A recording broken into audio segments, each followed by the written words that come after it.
অল্প প্রাণ, মহাপ্রাণ, নাসিক্য এই জায়গাগুলো থেকে কিন্তু প্রশ্ন আসে এবং পরীক্ষার হলে এইখানে আমাদের ভুল হয় বেশি, কারণ এইগুলা আমরা শেখার চেষ্টা করি একটু জটিলভাবে এবং মনে রাখারও চেষ্টা করি একটু জটিলভাবে। আজকে জটিলতাকে বাদ দিয়ে আমরা একটু সহজভাবে শেখার চেষ্টা করব। দেখা যাক কিভাবে সহজভাবে শেখা যায়।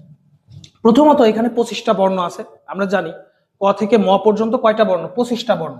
এই 25টা বর্ণকে কিন্তু 5 ভাগে কিন্তু ভাগ করা হয়েছে উচ্চারণ স্থান অনুযায়ী। এই যে উচ্চারণ স্থান অনুযায়ী ভাগ করা হয়েছে, প্রথমে আছে কি কণ্ঠ, তারপরে আছে তালব্য, মূর্ধা, তারপরে দন্ত, তারপরে কি ওষ্ঠ। এই যে ক বর্গীয় হচ্ছে কণ্ঠ যেটা আছে, আর চ বর্গীয় গুলো আছে তালব্য, তারপরে হচ্ছে ট বর্গীয় গুলো আছে কি মূর্ধা, এবং ত বর্গীয় গুলো আছে দন্ত, এবং প বর্গীয় গুলা কি আছে? ওষ্ঠ আছে। ঠিক আছে। তো আমরা সাধারণত মুখস্থ করার চেষ্টা করি যে প্রথম দুইটা অঘোষ, পরের তিনটা ঘোষ। আবার মুখস্থ করার চেষ্টা করি যে বিজোড় হলে হচ্ছে অল্প প্রাণ, জোড় হলে মহাপ্রাণ। এই ধরনের আমরা মুখস্থ করার চেষ্টা করি। তো আমরা একটু অন্য পথ অবলম্বন করব আজকে। যেমন এই পাঁচটাও আমাদের জন্য গুরুত্বপূর্ণ পরীক্ষার হলের জন্য। তো এই পাঁচটা প্রথমত আমরা একটু দেখি। এই পাঁচটা মনে রাখার জন্য একটা টেকনিকের প্রয়োজন আছে আমাদের। এই পাঁচটা মনে রাখার জন্য সেই টেকনিকটা আমরা অবলম্বন করব। শুধু একটা কথা মনে রাখলে এই পাঁচটা মনে রাখা সম্ভব। যেমন সেটা হচ্ছে ক তা মু দত্ত। এই কথার মাধ্যমে এই পাঁচটা মনে রাখা সম্ভব। যেমন ক দিয়ে হচ্ছে কণ্ঠ, তয়াকার দিয়ে হচ্ছে তালব্য, ময় দীর্ঘ হচ্ছে কি মূর্ধা, দ দিয়ে হচ্ছে দন্ত, আর ওকার না ও দিয়ে হচ্ছে ওষ্ঠ। তাহলে এই যে কথামু দত্ত কথাটা যদি মনে রাখি, তাহলে আমরা কিন্তু সিরিয়াল বাই সিরিয়াল এটা মনে রাখবো। কণ্ঠ, তালব্য, মূর্ধা, দন্ত, ওষ্ঠ মনে রাখা সম্ভব। এখন কথা হচ্ছে যেটা মেইন বিষয়, সেটা হচ্ছে অল্প প্রাণ, মহাপ্রাণ আর ঘোষ অঘোষ কিভাবে বের করব। আমরা কিন্তু 5 নম্বর বর্ণটা জানি। 5 নম্বর যে বর্ণগুলো আছে ও, ইও, মূর্ধন্য, দন্তন্য এবং ম, এই 5টা বর্ণ হচ্ছে নাসিক্য, আমরা এটা জানি।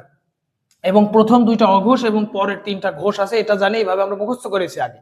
একটু আমরা অন্যভাবে মনে রাখার চেষ্টা করব। সেটা হচ্ছে যে এরকম একটা ছক আমরা মনে রাখবো।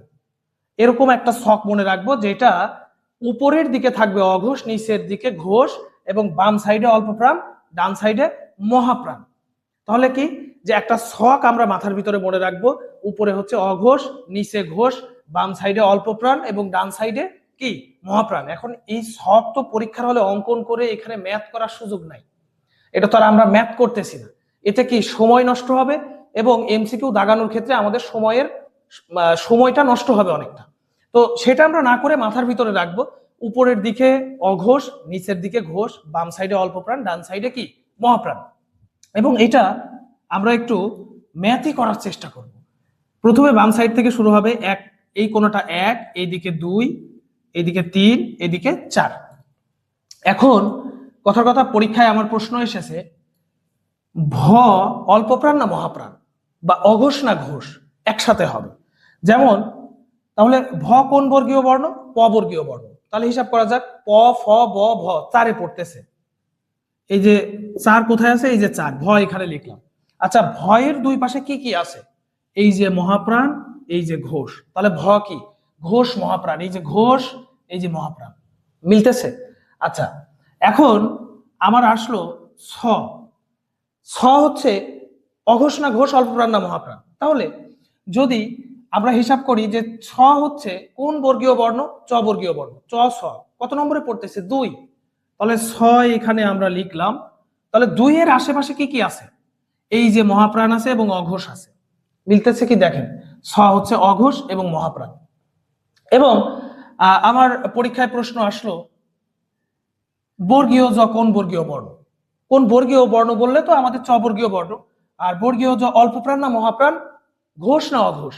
তাহলে বর্গীয় জ কত নম্বরে পড়তেছে? চ ছ বর্গীয় জ 3 নম্বরে বর্গীয় জ। তাহলে বর্গীয় জর আশেপাশে কি আছে? এই যে অল্প প্রাণ আছে এবং আরেকটা কি আছে? ঘোষ আছে। তাহলে এই যে ঘোষ হবে এবং অল্প প্রাণ হবে। তাহলে এটা আমার মনে হয় সহজ। এবং 5 নম্বর বর্ণ সম্পর্কে আমরা জানি নাসিক্য এবং কি ঘোষ। এটা আমাদের মনে রাখলেই চলবে। এবং এগুলার বহির্ভূত 3টা বর্ণ আছে, তালবস্য, মূর্ধন্য ষ এবং দন্তের এই তিনটা হচ্ছে অঘোষ অল্প প্রাণ, এবং হ যে বর্ণটা আছে হ এটা হচ্ছে ঘোষ মহাপ্রাণ। আশা করি সবাই বুঝতে পারছেন। ধন্যবাদ।